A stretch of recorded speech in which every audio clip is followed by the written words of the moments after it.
ஆண்டவர் கனவுனை எதுக்கு கூப்பிடுறாரு? இந்த பனைமரம் பார்த்தீங்கன்னா வெளியே அப்படியே ட்ரையாக ரஃப்பாக இருக்கும். பார்த்துருக்கீங்களா?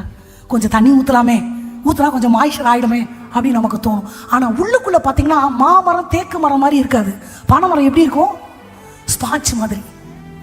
நான் நிறைய நீதிமான்கள் ஆண்டவரோட நடக்கிறவங்கள பார்த்துருக்கேன்.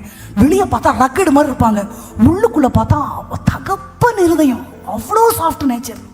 இதுதான் நீதிமான். நீதிமான் வெளியே பார்த்தா அப்படி ஸ்ட்ரிக்டாக இருப்பார், அப்படியே ரொம்ப ஃபிட்டாக தெரிவார். ஆனால் உள்ளுக்குள்ளே பார்த்தா தகப்பன் இருதயம். இந்த பனைமரம் பார்த்தீங்கன்னா எவ்வளோ ஃப்ளட்டு வந்தாலும் அழுகி போகாதான். அதே நேரத்தில் பயங்கர வெயில் வெடிச்சா காஞ்சியும் போவாதான். எல்லா சூழ்நிலையும் டேக்கிள் பண்ணி சர்வைவ் பண்ணக்கூடியது தான் இந்த பனைமரம். நீதிமான் அப்படிதான். எப்பேற்பட்ட சூழ்நிலைகளையும் கையாளுகிற ஒரு ஆளுகை திறனை ஆண்டவர் யாருக்கு கொடுத்திருப்பார்? நீதிமானுக்கு. இந்த பனைமரத்தை பற்றி இன்னொன்று என்னன்னா, அது பழசாக பழசாக பழசாக அதோட கனி ரொம்ப டேஸ்டாக இருக்குமாமா. பனம் அந்த நுங்கெல்லாம் ரொம்ப ஸ்வீட்டாக வந்து மரம் எவ்வளோ பழகிய மரமோ அவ்வளோ டேஸ்டாக இருக்குமாமா. அப்போது அந்த நீதிமான் தேவனுக்குள்ளே இருந்து இருந்து இருந்து வளர வளர வளர வளர கனியுள்ள வாழ்க்கையை நம்ம எல்லாரும் பார்க்க முடியும். அதுதான் ஆண்டவருக்கு பயப்படுகிற நீதிமான். There's a difference between the word நீதிமான் சன்மார்க்கன்றதுக்கு வித்தியாசம் இருக்குது. அந்த ரெண்டு வார்த்தைக்கு என்ன வித்தியாசம் உங்களுக்கு தெரியாதா?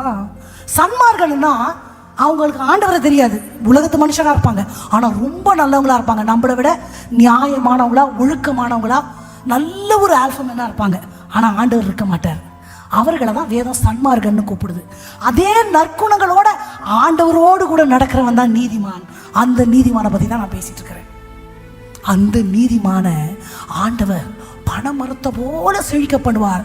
நீங்கள் பார்த்தீங்கன்னா மற்ற மரம்லாம் பிரான்ச் எல்லாம் சைடில் நீட்டிக்கிட்டு இருக்கும். தென்னை மரத்துக்கு கூட பிரான்ச் கொஞ்சம் நம்ம கையை விட பெருசாக இருக்கும். பனை மரத்துக்கு பார்த்தீங்கன்னா மொத்த பிரான்ச்சே இவ்வளோ தான் இருக்கும். அதோட ஒரே ஃபோக்கஸ் வந்து மேலே போயிட்டு அப்படியே வேர்ட்டிக்கலாக ஆண்டவரை பார்த்தே தான் போயிட்டுருக்கோம்.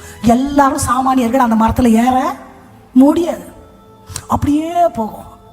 அப்போது நான் நோக்கிற திசை ஆண்டவர் என்று ஆண்டவரை பார்த்து பார்த்து பார்த்து பார்த்து பார்த்து தன் வாழ்க்கையை கொண்டு போகிறவன், கண்மலையாகி கிறிஸ்துவுக்குள்ள வேரூன்றி இருக்கிறவன், அங்கே ஆண்டவரை நோக்கி தன் வாழ்க்கையை கொண்டு போகிறவன் தான் இந்த நீதிமான்.